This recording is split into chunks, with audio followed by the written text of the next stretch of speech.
অন্যায়ের বিরুদ্ধে লড়াই করে জয়ী হওয়ার জন্য বাংলাদেশের জনগণ ও বিশেষ করে ছাত্র সমাজকে জানাই আন্তরিক শুভেচ্ছা ও অভিনন্দন। এখনো আমাদের লড়াই শেষ হয়নি। আমাদের নিশ্চিত করতে হবে যে আমরা যেন পাকিস্তানের পথে না হাঁটি, যেখানে সেনাবাহিনী সবকিছু নির্ধারণ করে। তাই বাংলাদেশের 16 কোটি জনগণের দাবি হওয়া উচিত, এক, অন্তর্বর্তীকালীন সরকার গঠন করতেই হবে। দেশের শাসন ক্ষমতা সেনার হাতে কোনো মতেই দেয়া যাবে না।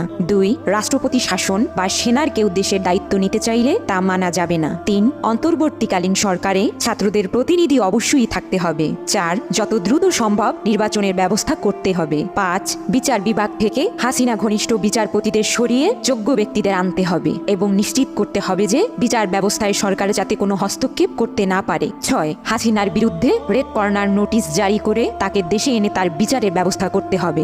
7, ভ্রষ্ট নেতা এবং মন্ত্রীদের বিচারের ব্যবস্থা করতে হবে যারা ক্ষমতায় থাকার দরুন জনগণের সাথে প্রতারণা ও অত্যাচার করেছে।